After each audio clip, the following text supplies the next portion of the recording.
CBSE ने अपने latest notification में बताया है कि आर्ट इंटीग्रेटेड जो प्रोजेक्ट है उसके बिना none of the students will be able to download their admit card. मतलब उसके बिना कोई भी बच्चा अपना एडमिट कार्ड डाउनलोड नहीं कर सकता।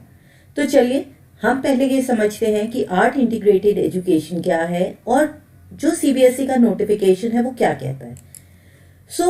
सबसे पहले आर्ट जो है what does it comprise of. Art implies ये चारों जो आर्ट्स हैं ये सब मिलके एक आर्ट बनाता है। It includes music, dance, visual art और थिएटर। ये चारों जोड़ते हैं जब हम तो ये आर्ट बनता है। और आर्ट सिर्फ इतना ही नहीं है, इसके साथ अब लेटेस्ट जो जुड़ गया है उसमें क्विजीन भी आ जाता है, मतलब कुकिंग। तो बच्चों को हम सिर्फ यही नहीं क्विजीन भी करवा सकते हैं, नई डिशेस भी उस एरिया की करवा सकते हैं। और ये सब कुछ इंक्लूड होता है एक छोटे से 3 लेटर के वर्ड आर्ट में। नाउ अकॉर्डिंग टू सीबीएसई इस आर्ट के साथ हमें एक और चीज पे एम्फेसिस करनी है, वो है importance of Indian craft, heritage and values. और वेरी करेक्टली आई फील कि ये सारी चीजें हमारी एजुकेशन सिस्टम का पार्ट होनी चाहिए और हमारे स्टूडेंट्स को इनके बारे में नॉलेज होना चाहिए। तो this is an important step जिसमें हम इंडियन क्राफ्ट, हेरिटेज और अपनी जो हमारी वैल्यूज हैं उनको हम वापस अपने स्टूडेंट्स में इनकलकेट करना चाहते हैं और इस आर्ट को हम अपनी एजुकेशन का एक पार्ट बनाना चाहते हैं। This is art integrated education. तो as it is very clear from the name art integrated education. Art हमने पढ़ लिया क्या होता है। इंटीग्रेटेड का मतलब किसी चीज के साथ कंबाइन करना, जोड़ना। तो अब आप देखो हमने आर्ट को कहां पर जोड़ा है, एजुकेशन के साथ। So this becomes art integrated education. और एजुकेशन हम अपने बच्चों को दे रहे हैं और उसके साथ अब हम आर्ट को जोड़ देंगे। अब इसकी इंपॉर्टेंस क्या है। As per the CBSE and NCERT और जो एकेडमिशियंस हैं, आर्ट जो है वो क्रिटिकल थिंकिंग और क्रिएटिविटी दोनों को इन्फ्लुएंस करता है। और आप सब देखो बच्चे जब थक जाते हैं तो if we involve them in सब प्रैक्टिकल एक्टिविटीज वो सारे दोबारा से एंथुजियास्टिक हो जाते हैं। They become very creative and critical. अगर छोटा सा एग्जाम्पल लें, हम जब बच्चों से कहते हैं download Google Meet, we'll be doing an app, तो बच्चे उतना इंटरेस्ट नहीं लेते। लेकिन आप देखो उन सबको टिकटॉक पे वीडियोस बनाना, अपनी फोटोज को एडिट करना, they are also thorough with it कि टीचर्स को भी उस पर प्रॉब्लम होता है। तो critical thinking and creativity is enhanced by art. उसके बाद है एक्सपीरियंशियल लर्निंग जो है वो प्रॉब्लम सॉल्विंग को हेल्प करता है। और बच्चे जिस चीज को एक्सपीरियंस करते हैं, देखते हैं, सीखते हैं, उसको ज्यादा जल्दी याद करते हैं। और ये बच्चे क्यों, this is true for everybody. हम जो चीज देख रहे हैं और सुन रहे हैं वो जल्दी याद होती है और उसमें मजा भी आता है। It is more joyful, it is more interesting. और हम बहुत सारी लाइफ स्किल्स को सीखते हैं उसमें, जैसे कॉन्फिडेंस आता है, अपनी प्रॉब्लम्स को सॉल्व करना, आउट ऑफ द बॉक्स सोचना, प्रॉब्लम्स जब कोई आ जाए, कोई चैलेंजेस आए, उनको कैसे फेस करना, ये सारी लाइफ स्किल्स आर्ट्स के थ्रू हम बच्चों में डाल सकते हैं। There is multidisciplinary skills. इसमें बहुत सारी मल्टी डिसिप्लिनरी स्किल्स हैं जो हमारे माइंडसेट को ब्रॉड करता है।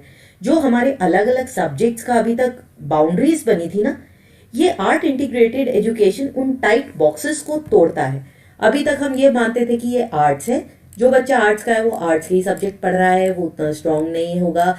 जो साइंस का बच्चा है वो सिर्फ साइंस पढ़ेगा, आर्ट्स नहीं पढ़ेगा। ये बच्चा जो है ये कॉमर्स पढ़ेगा। इन सब के बीच का जो कंपार्टमेंट है वो बहुत स्ट्रांग है। But art integrated education in सारी फील्ड्स को छोड़ता है और कहता है कि education is the best part और उसमें ये कंपार्टमेंट्स हटा देने चाहिए। अभी जो न्यू एजुकेशन पॉलिसी आई है उसमें आर्ट इंटीग्रेटेड एजुकेशन को और भी ज्यादा इंपॉर्टेंस मिली है। और अगर आपको याद हो तो अब जो हमारी एजुकेशन पॉलिसी है उसमें ये वाले जो बैरियर्स हैं, आर्ट, साइंस, कॉमर्स, ये हट जाएंगे और बच्चा जो भी सब्जेक्ट पढ़ना चाहता है उसे पढ़ सकता है। और this is art integrated education और हमें अभी से स्टार्ट करना है। आर्ट इंटीग्रेटेड लर्निंग ये 2005 से ही एनसीएफ की पॉलिसी में आ गया था और ये बिल्कुल क्लियरली मेंशन करता है education through arts where learning takes place using different art forms as tools in teaching learning process.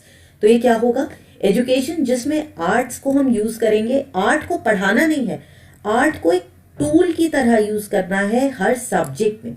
मतलब हर सब्जेक्ट को इंटरेस्टिंग बनाने के लिए हम आर्ट्स की चीजें जो हमने 4 पढ़ी थी, ड्रामा हो गया, ड्राइंग हो गया, विजुअल आर्ट्स, थिएटर, इन सब को यूज करके हम टीचिंग लर्निंग प्रोसेस में इन्वॉल्व करेंगे। और ये जो मॉडल है, it is design to promote experiential learning, जहां पर बच्चा करके सीखेगा, देख के सीखेगा और अपने आप से सीखेगा, where every learner is provided opportunities to go through the art experience. तो उसको हम एक अपॉर्चुनिटी देंगे, हमारा काम क्या है, उसको चैनल देना, उसको तरीके बताना, जिससे वो अपने एक्सपीरियंसेस खुद चुने अपने इंटरेस्ट के अकॉर्डिंग, और फिर अपने इंटरेस्ट और एक्सपीरियंसेस के थ्रू वो सब्जेक्ट को समझने की कोशिश करे। जैसे कि मान लीजिए हम एक विंड मिल बनाते थे पहले, अब विंड मिल ऐसा क्यों बनता है, इसी शेप में क्यों बनता है, क्या कभी हमने सोचा? हमने कभी बच्चों को एनकरेज किया कि वो पूछे आसमान नीला ही क्यों होता है, पानी नीला क्यों होता है, हम उसे चेंज करते हैं तो उसका कलर क्यों बदलता है? So this is something we want the child to learn through experiences. Okay, अब हम देखते हैं आर्ट इंटीग्रेटेड प्रोजेक्ट जो क्लास 1 से क्लास 10th तक है। प्लीज ध्यान दीजिए, हमारा जो करिकुलम आया है उसमें 2 पार्ट्स है। First is art integrated project और दूसरा एजुकेशन। यहाँ पर जो प्रोजेक्ट वर्ड है ये क्लास 1 से लेकर क्लास 10th तक के लिए है और इसके आगे है। अब इसमें जो है हम आर्ट इंटीग्रेटेड प्रोजेक्ट को इंट्रोड्यूस करेंगे और प्रमोट करेंगे आर्ट इंटीग्रेटेड लर्निंग इन स्कूल्स, जिससे कि हमारी एम ये है कि जो टीचिंग लर्निंग प्रोसेस है हमारी क्लासरूम्स का, वो जॉयफुल हो जाए, बच्चे उसमें इंटरेस्ट लें और करके सीखे, लर्न बाय डूइंग। ओके, तो एटलीस्ट इसमें जो प्रोजेक्ट वर्क है, इसका क्या मतलब है कि अब प्रोजेक्ट बनेगा बच्चे का, और हर बच्चे को एटलीस्ट एक प्रोजेक्ट बनाना है और हर सब्जेक्ट में बनाना है, स्पेशली क्लास 9th और 10th में।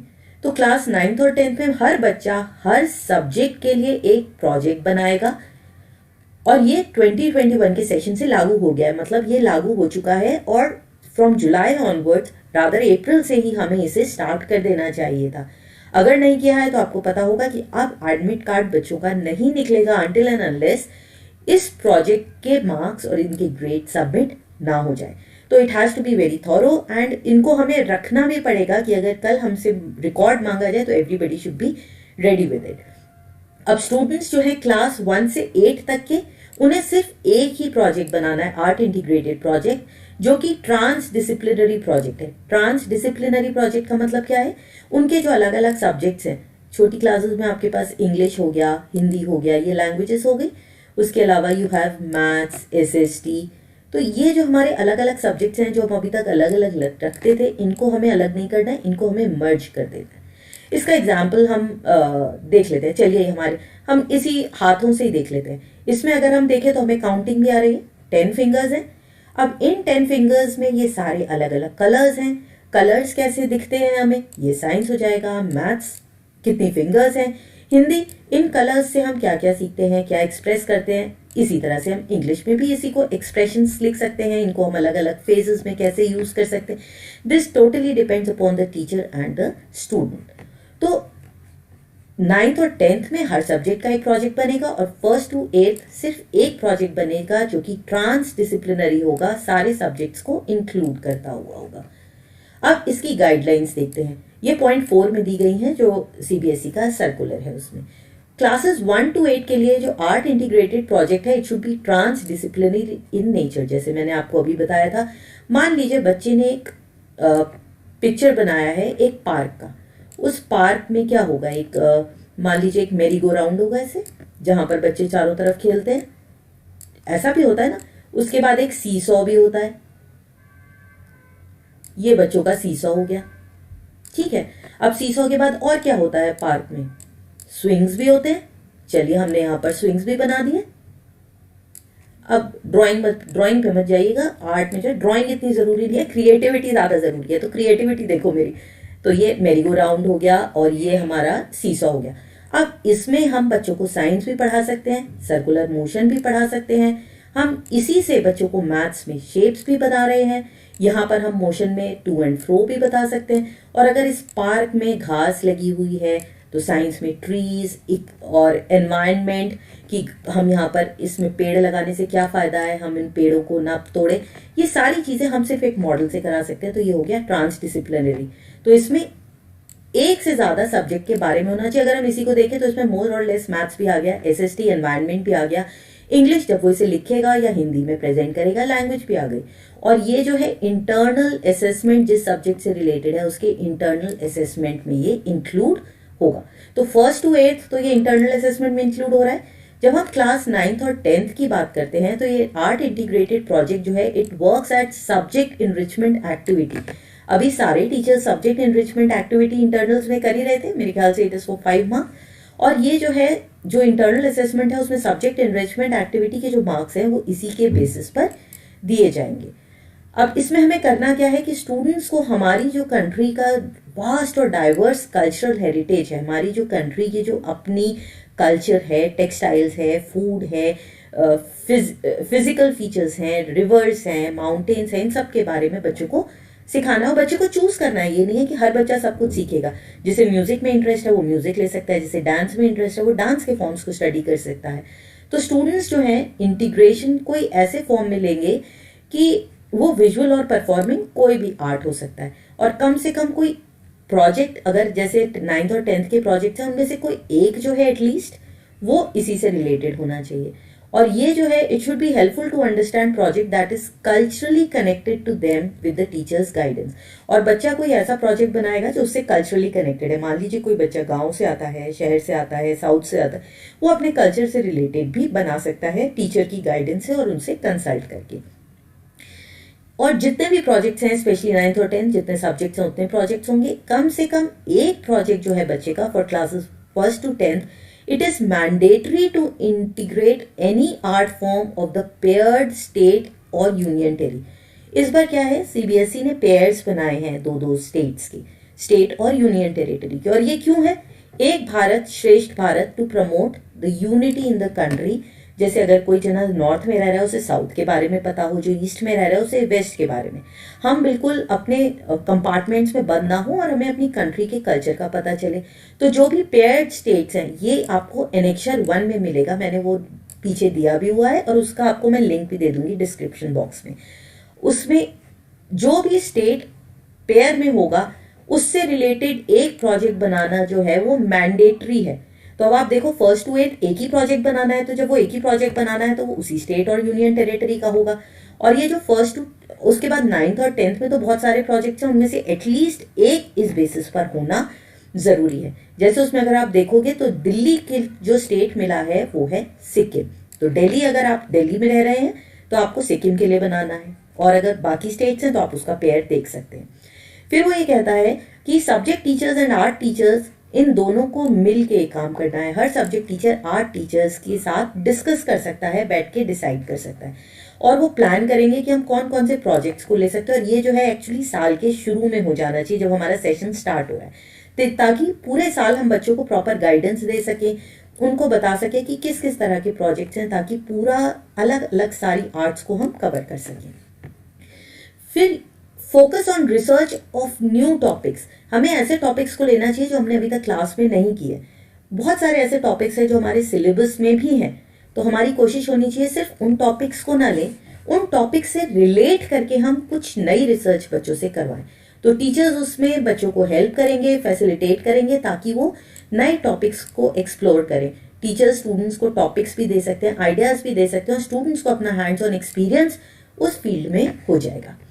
जो प्रोजेक्ट बच्चों को बनाना है that should be eco friendly. Remember, plastics use ना करें, बेस्ट आउट ऑफ वेस्ट भी बच्चे बना सकते हैं, और जो हमारे लोकल रिसोर्सेज हैं उनको यूज करें। और ये बहुत अच्छा आइडिया है कि बच्चों को जो अवेलेबल रिसोर्सेज हैं उनका बेस्ट यूज करना आएगा। तो ये भी एक तरह से क्रिएटिव थिंकिंग भी हो गया और अपने रिसोर्सेज को यूज करना भी आ गया। और पेरेंट्स या गार्जियंस पर बहुत ज्यादा फाइनेंशियल बर्डन भी नहीं पड़ना चाहिए, और ये पेरेंट्स के ऊपर प्रेशर नहीं होना चाहिए कि उन्हें प्रोजेक्ट बनाना है। प्रोजेक्ट ऐसा होना चाहिए जो बच्चे खुद बना सके। तो इसके लिए टीचर्स जो है क्या कर सकते हैं, और अगर आप स्टूडेंट हैं तो आप भी यही कर सकते हैं कि प्रोजेक्ट जो है वो 4 से 5 स्टूडेंट्स के ग्रुप में बनेगा। और जैसे अभी आपका एपिडेमिक है, स्कूल्स नहीं खुल रहे हैं, तो आप अपने ई ग्रुप्स बना सकते हैं, गूगल मीट पर बात कर सकते हैं, जूम पर बात कर सकते हैं, और उसको भी आप प्रेजेंटेशन के फॉर्म में सबमिट कर सकते हैं। ये बहुत ज्यादा प्रो आर्ट नहीं होना चाहिए, मतलब इतना आर्टिस्टिक नहीं होना चाहिए कि सब्जेक्ट टीचर इसे ना पढ़ा पाए। इस पूरे आर्ट इंटीग्रेशन में जो इम्पोर्टेंस है वो इंटीग्रेशन की है एजुकेशन के साथ, मतलब हम आर्ट को सब्जेक्ट से कैसे रिलेट करें। इसका इंपॉर्टेंस ये नहीं है कि आपकी ड्राइंग कितनी सुंदर है, द होल थिंग इज कि उसका आइडिया कितना अच्छा है, क्रिएटिविटी कितनी है। तो ये बहुत ज्यादा इसमें आर्ट पे एम्फेसिस नहीं देना है कि उसकी ड्राइंग कितनी अच्छी है, नहीं, हमें ये देखना है कि सब्जेक्ट के साथ कितना रिलेट हो रहा है और बच्चा कितना क्रिएटिव है। और प्रोजेक्ट्स जो है वो सिंपल होने चाहिए और doable for the subject teacher, ऐसा होना चाहिए जो सब्जेक्ट टीचर कर सके। हर subject teacher drawing, dance, music obviously इसमें नहीं बहुत अच्छा होता, तो बच्चों की क्रिएटिविटी निकल के आनी चाहिए। टीचर को डांसर और म्यूजिशियन बनना जरूरी नहीं है, उसे सिर्फ बच्चों को गाइड करना है। और हर जगह आर्ट टीचर की जरूरत ना पड़े, कोशिश ऐसी ही होनी चाहिए। फिर इसका असेसमेंट कैसे होगा? ये जो असेसमेंट है ये एज ग्रुप और क्लास के हिसाब से रेलेवेंट होना चाहिए, इसमें कोई बहुत स्पेसिफिक डिटेल्स नहीं है। ये जो क्राइटेरिया है ये स्टूडेंट्स और बच्चे और आर्ट टीचर्स ये सब मिलकर इसको प्लान कर सकते हैं जब प्रोजेक्ट को प्लान कर रहे हैं। और ये क्राइटेरिया स्टूडेंट्स को भी पता होना चाहिए कि किस तरह से उनका असेसमेंट होगा, इसके मैक्सिमम मार्क्स कितने हैं और किस किस बेसिस पे उनको जज किया जाएगा। और ध्यान रखिए इसमें स्टूडेंट को हमें क्रिटिकली जज इस तरह से नहीं करना कि आपने ये खराब बनाया है। इसमें बच्चे ने जो भी क्रिएटिविटी निकाली है उसको हमें एनकरेज करना है और मोटिवेट करना है। स्कूल्स और टीचर्स जो है अपना साल का कैलेंडर बनाएंगे। इस साल अगर आपने नहीं बनाया है क्योंकि स्कूल्स बंद थे तो अब आपके पास टाइम कम है, आप लेकिन बच्चों के साथ अभी भी डिस्कस कर सकते हैं और उनसे कुछ असाइनमेंट या कुछ प्रोजेक्ट बुक ले सकते हैं। याद रखो अब टाइम इतना कम है कि बच्चों को स्टडीज के लिए बहुत टाइम चाहिए, तो कुछ ऐसा काम दीजिए जो उनकी स्टडीज से रिलेटेड भी हो और आपका ये काम भी हो जाए। क्लियर? ऐसा कुछ एग्जाम्पल्स मैं आपको अपने नेक्स्ट वीडियो में दूंगी जिसमें हम ये डिस्कस करेंगे प्रोजेक्ट्स हम कैसे बना सकते हैं। अब क्योंकि टाइम बहुत कम है और 15th is the last date to upload, तो आपके टीचर्स आपसे 15 से पहले ही प्रोजेक्ट्स मांग लेंगे। तो I try to make the project video कल तक मैं दे दूंगी आपको कि किस तरह से हम जो भी टॉपिक हम अपने सिलेबस में पढ़ रहे हैं प्रोजेक्ट उसी से रिलेटेड बनाएं ताकि हमारा टाइम ज्यादा वेस्ट ना हो। The art integrated project work shall be an integral part of assessing the students' participation in art related activities। तो आपको ध्यान होगा कि हम बच्चों को ग्रेड भी करते हैं और उनको जब हम असेस करते हैं तो हम ये भी देखते हैं बच्चे का आर्ट कैसा है और कौन कौन सी एक्टिविटीज में उसमें पार्ट लिया था। तो ये जो हमारा प्रोजेक्ट है ये उसमें भी काउंट होगा। और the marks awarded for these project as subject enrichment activities in class 10, ये बोर्ड को जब इंटरनल मार्क्स भरे जाएंगे तो ये उसमें एंटर हो जाएगा। ओके, तो जब ये सब्जेक्ट एनरिचमेंट एक्टिविटी में ये मार्क्स एंटर होंगे। अब ये था 10th क्लास तक का जहां पर प्रोजेक्ट है। उसके अलावा उससे भी ज्यादा जो एक टूल है वो है आर्ट इंटीग्रेटेड लर्निंग। अब आप ध्यान दो यहाँ पर प्रोजेक्ट नहीं है, ये है आर्ट इंटीग्रेटेड लर्निंग। ये प्रोजेक्ट से भी ज्यादा कॉम्प्रिहेंसिव है और ये प्रोजेक्ट को एक तरह से अपने अंदर इंक्लूड करता है। और ये जो पेडागोगिकल टूल है मतलब टीचिंग का ये जो टूल है this is from class 1 to 12, ये 12th तक का है। तो आर्ट इंटीग्रेटेड लर्निंग जो है प्रोजेक्ट मैंने बताया इसी में इंक्लूड हो गया। ये जो है टीचिंग टूल की तरह क्लास 1 से लेकर क्लास 12th तक आएगी। क्लियर? सिर्फ 10 तक नहीं है। और ये जो है आर्ट एजुकेशन अंडर को स्कॉलिस्टिक एरिया जो अभी तक हम आर्ट एजुकेशन ले रहे थे ये उससे और एडिशनल है। ये आर्ट का सब्जेक्ट नहीं है। मान के चलो ये जो आर्ट है जो अभी आर्ट टीचर्स होते हैं ये वो सब्जेक्ट नहीं है, हमें इस आर्ट को अपनी टीचिंग और लर्निंग में इंक्लूड करना है। तो इसका ऑब्जेक्टिव क्या है कि आर्ट को टीचिंग के टूल की तरह हर सब्जेक्ट में यूज करना है। आर्ट का कोई एग्जाम नहीं होगा और इसका फोकस क्या है कि आर्ट को एक medium of teaching and learning use करना है हमें। इसका प्रोसेस क्या है? सब्जेक्ट टीचर्स जो है वो सिंपल आर्ट फॉर्म्स लेंगे। ये कुछ आर्ट फॉर्म्स के एग्जाम्पल्स आपको आगे दिए हुए हैं और बच्चों को ये अपॉर्चुनिटी मिलनी चाहिए कि वो अपने इंजॉयमेंट के अकॉर्डिंग अपनी एक्टिविटीज को चूज करें और अपने प्रोजेक्ट को और अपनी लर्निंग को बनाएं। इससे वो जो है आर्ट्स की जो ब्यूटी है उसे एक्सपीरियंस करेंगे ताकि वो लर्निंग में इंटरेस्ट आए, क्लासेस जो है वो और इंटरेस्टिंग और जॉयफुल हो। Learn and articulate the core concept of different subjects and apply it daily life. अब जब बच्चों से आर्ट से रिलेट करेंगे तो उसे अपनी डेली लाइफ में अपना सकते हैं। जैसे अगर हमें अभी सिक्किम की बात करनी हो, जब बच्चे उसके मान लीजिए कलिनरी स्किल्स सीख रहे हैं कि वहां पे क्या बनता है, तो बच्चे वहां की स्किल्स को अपनी कुकिंग में भी तो इनकॉर्पोरेट कर सकते हैं और एक फ्यूजन डिश भी बना सकते हैं। तो इन सब चीजों को अपनी डेली लाइफ में इनकॉर्पोरेट करना भी वो सीखेंगे। और आर्ट एक्टिविटीज जो हैं they can be integrated with different subjects. Art जो है डांसिंग हो गया, म्यूजिक हो गया। आपने देखा होगा हम बच्चों को जो है राइम्स में कितनी चीजें सिखाते हैं उनको हमने वैल्यूज, जो पूरा पंचतंत्र है, अरेबिक नाइट्स है, वो सब क्या है, बच्चों को स्टोरीज के थ्रू सिखाना।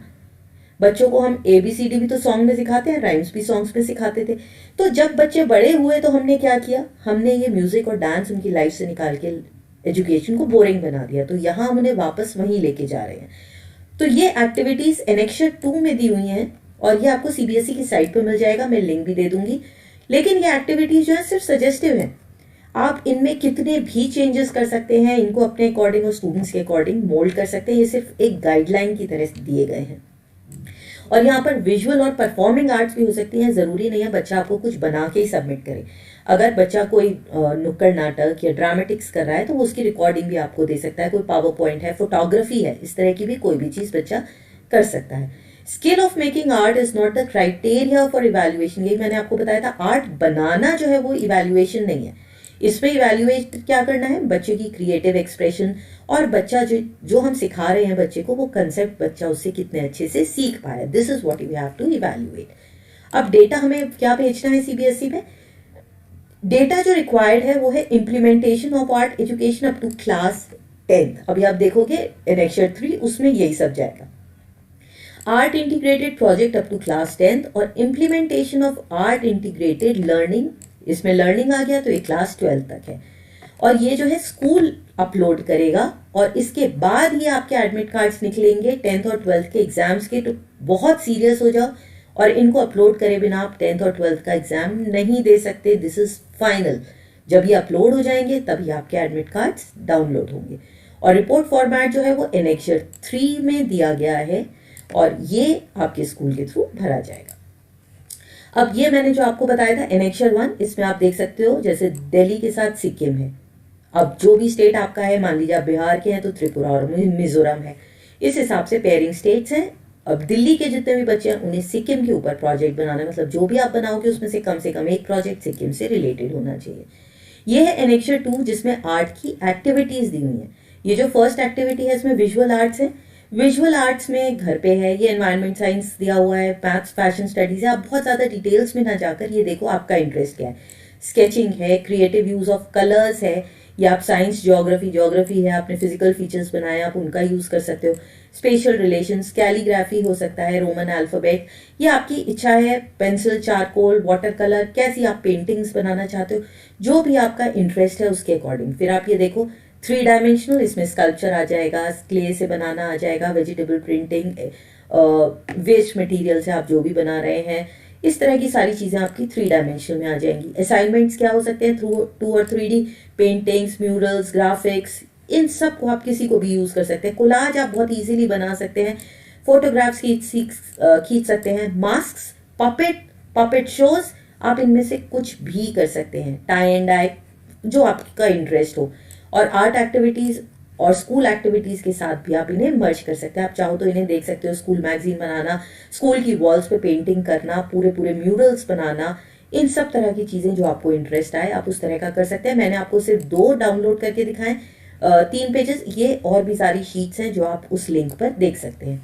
एनेक्चर 3 ये स्कूल के थ्रू भरा जाएगा, जिसमें आर्ट टीचर्स के नाम, इसमें सिर्फ वो आर्ट टीचर्स नहीं आएंगे जो ड्राइंग के टीचर्स हैं, जो आर्ट टीचर्स, जो आर्ट का जो प्रोग्राम चलता है उसके जो टीचर्स हैं वो भी यहाँ पर इंक्लूड होंगे और उनके नाम जाएंगे। सब्जेक्ट टीचर्स इनके साथ बात कर सकते हैं, उनके फोन नंबर्स, उसके बाद जो आर्ट पीरियड्स मांगे गए हैं उसके बारे में भी होगा।